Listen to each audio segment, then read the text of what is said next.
जीत ले हम सारी दुनिया। बीच हमें आज बोने दो, रोज उसे थोड़ा बढ़ने दो। छू लेंगे आकाश हम, मन के विचार हकीकत बने। सिद्धि फल से आनंद देंगे, कोशिश कर बढ़े, सोच बुलंद करे।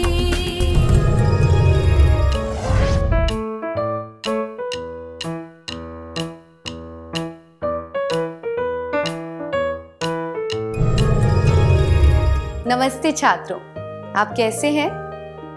पिछले सत्र में हमने वर्गीकरण के बारे में सीखा था। अब हम चीजों की विशिष्टता जानने के बारे में बात करेंगे।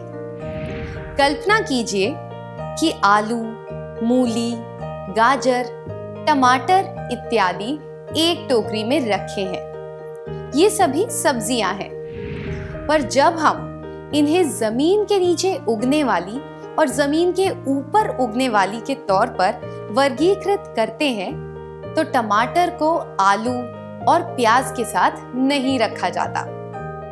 वह बात जिसके आधार पर एक चीज और दूसरी चीज में फर्क किया जा सकता है, उसे विशिष्टता बताना कहते हैं। दूसरे शब्दों में कहें, विशिष्टता बताने का अर्थ है किसी समूह में रखी चीजों में से किसी एक चीज की विशेषता बताना, जिसके आधार पर उसे अलग से पहचाना जा सकता है।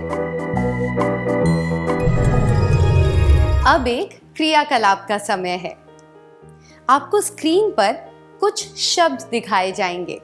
आपको पहचानना है कि इन्हें किस आधार पर वर्गीकृत किया जा सकता है। आपको प्रत्येक समूह से एक भिन्न वस्तु को भी पहचानना है और उसके भिन्न होने का कारण भी बताना है। उदाहरण के लिए, अगर आपको कुत्ता, बिल्ली और गाय शब्द दिए जाएं, तो आप इन्हें पालतू पशु के आधार पर वर्गीकृत कर सकते हैं। पर गाय इनमें से अलग होगी, क्योंकि उसके 2 सींग होते हैं और बाकी 2 जानवरों के नहीं। क्या आप समझ गए? क्या आप सब तैयार हैं?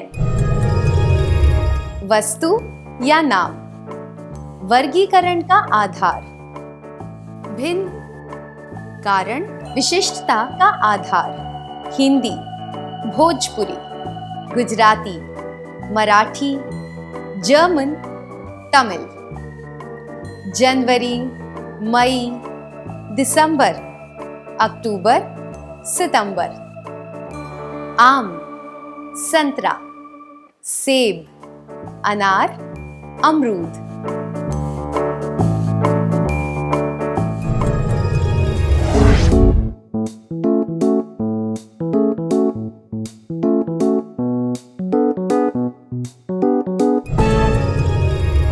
बहुत बढ़िया। वस्तु या नाम, हिंदी, भोजपुरी, गुजराती, मराठी, जर्मन, तमिल। वर्गीकरण का आधार, भाषा, भिन्न, जर्मन। कारण, विशिष्टता का आधार, भारतीय भाषा नहीं है। वस्तु या नाम, जनवरी, मई, दिसंबर, अक्टूबर, सितंबर। वर्गीकरण का आधार, महीने, भिन्न, सितंबर। कारण, केवल 30 दिन होते हैं। वस्तु या नाम, आम, संतरा, सेब, अनार, अमरूद। वर्गीकरण का आधार, फल, भिन्न, आम। कारण, केवल एक बीज होता है।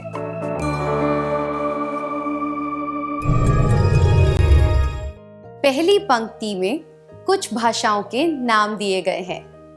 जर्मन भिन्न है, क्योंकि बाकी सब भाषाएं भारतीय हैं, जबकि जर्मन यूरोप की भाषा है। दूसरी पंक्ति में कुछ महीने बताए गए हैं। सितंबर भिन्न है, क्योंकि केवल उसमें 30 दिन होते हैं, जबकि बाकी महीनों में 31 दिन होते हैं। अगली पंक्ति में कुछ फलों के नाम हैं।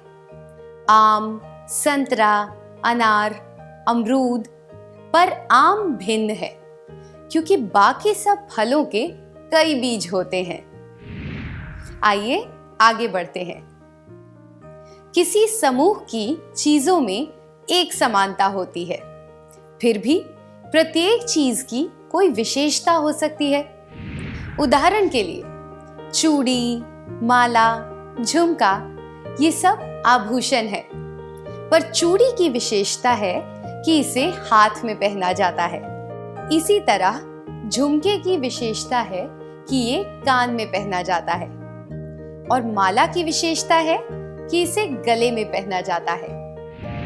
अब हम एक और क्रियाकलाप करेंगे। जयपुर, पटियाला, जैसलमेर, अजमेर और उदयपुर शहर हैं, पर इन सब शहरों की अपनी एक विशेषता भी है।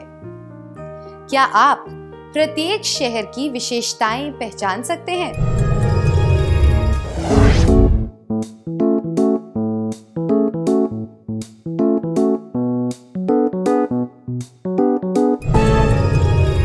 बहुत बढ़िया प्रयास किया आप सबने।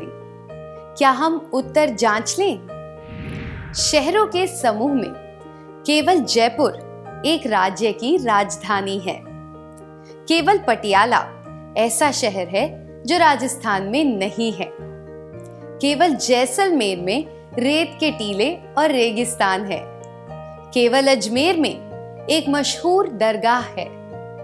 केवल उदयपुर में 6 झीलें हैं, इसलिए उसे झीलों की नगरी कहते हैं। इसी तरह हम अपने जीवन से संबंधित सभी चीजों की विशेषताएं पहचान सकते हैं। आइए अब एक क्रियाकलाप करते हैं। आपको स्क्रीन पर कुछ शब्द या वाक्यांश दिखाए जाएंगे जो हमारे जीवन से संबंधित गतिविधियों से जुड़े हैं। क्या आप इनका वर्गीकरण करके समूह बना सकते हैं? जुआ खेलना, सब्जियां खरीदना, ईमानदारी, जल्दी उठना, दूसरों को सराहना, जन्मदिन के लिए कपड़े खरीदना, स्वच्छता रखना, ईर्ष्या करना, घर के सामान खरीदना।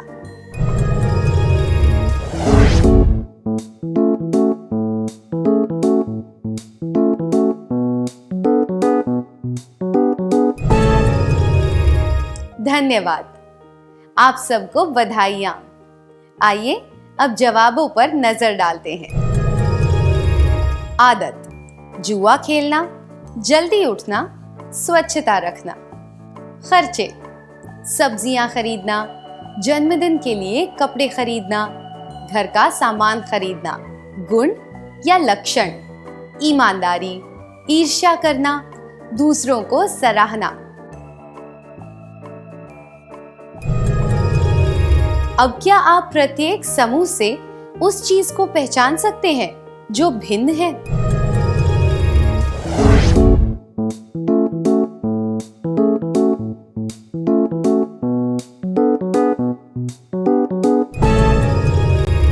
सही कहा।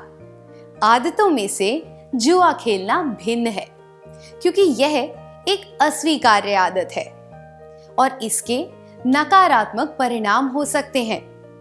खर्चों में से जन्मदिन के लिए नए कपड़े खरीदना भिन्न है क्योंकि यह वर्ष में केवल एक बार किया जाता है।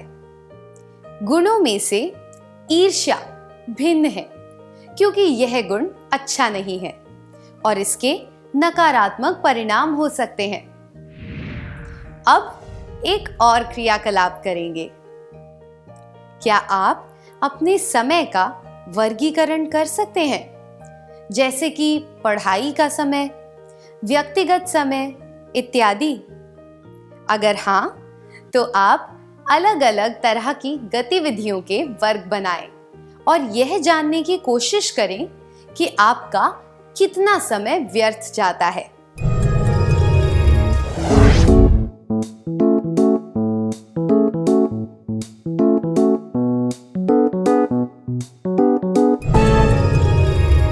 धन्यवाद। अगर हम अपने कार्यों का वर्गीकरण करें और यह देखें कि हम किस कार्य के लिए कितना समय बिताते हैं, तो हम यह पहचान पाएंगे कि हमारे कितने काम अनावश्यक होते हैं। ऐसे अनावश्यक कार्यों की वजह से हमारा समय बर्बाद होता है। हम इस समय का बेहतर उपयोग कर सकते हैं। जब हम वर्गीकरण करना और विशिष्टता ढूंढना सीखते हैं, तो हम खुद को और अपने दोस्तों को बेहतर तरीके से समझ पाते हैं।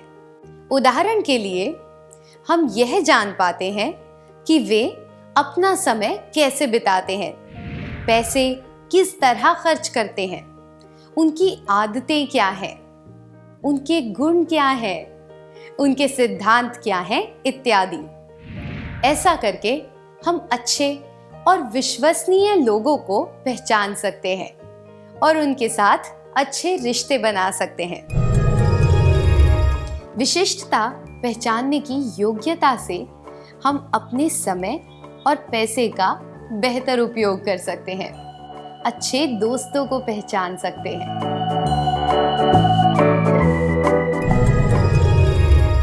मुझे आशा है कि आप जो भी सुनते, देखते और सोचते हैं, उसका वर्गीकरण कर पाएंगे और उनकी विशिष्टता भी पहचान पाएंगे। ऐसा करने से आप सकारात्मक कार्यों पर ध्यान दे पाएंगे और नकारात्मक चीजों से दूर रहेंगे। क्या अब हम सत्र का सार संक्षेप कर लें?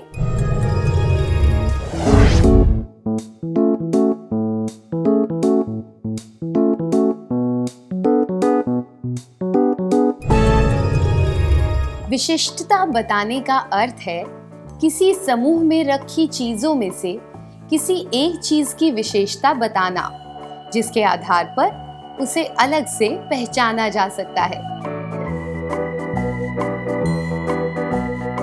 विशिष्टता पहचानने की योग्यता से हम अपने समय और पैसे का बेहतर उपयोग कर सकते हैं, अच्छे दोस्तों को पहचान सकते हैं।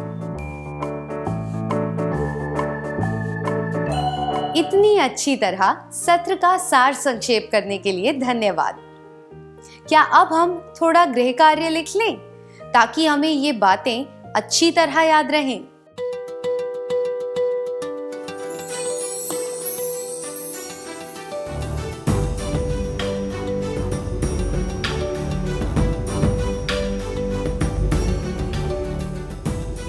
प्रश्न 1, अपनी आमदनी और अपने खर्चों का एक खाता बनाएं और अपने व्यर्थ खर्चों को पहचानें।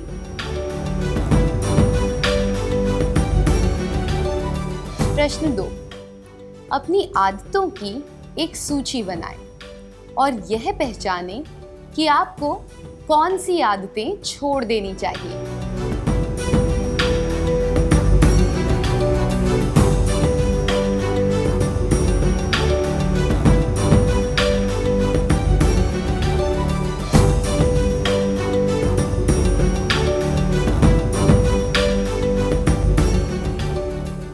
क्या आप इन दोनों प्रश्नों के उचित जवाब ढूंढकर अगले सत्र में उनके बारे में चर्चा कर सकते हैं?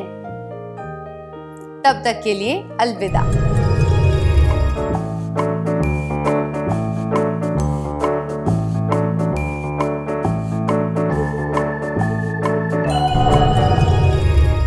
नमस्ते छात्रों, आपका स्वागत है। मुझे आशा है कि आपने गृह कार्य पूरा कर लिया होगा। क्या हम आपके जवाब देखें?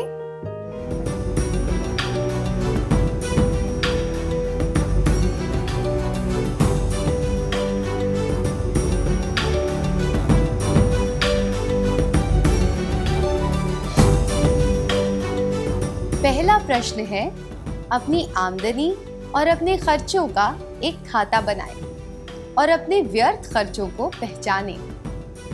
इस प्रश्न के लिए आपका जवाब क्या है?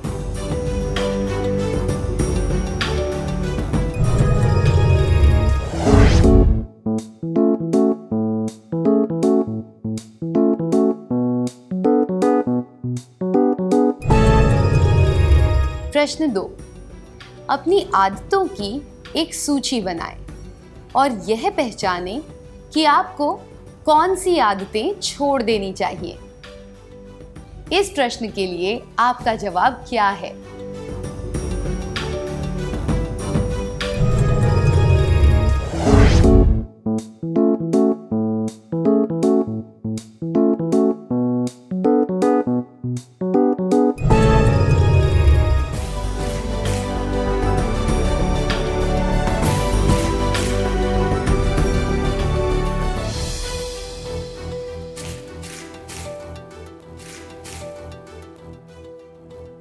आशा है कि आपके सारे जवाब सही थे। अगर हाँ, तो आपको बधाइयाँ। क्या अब हम अगला सत्र शुरू करें?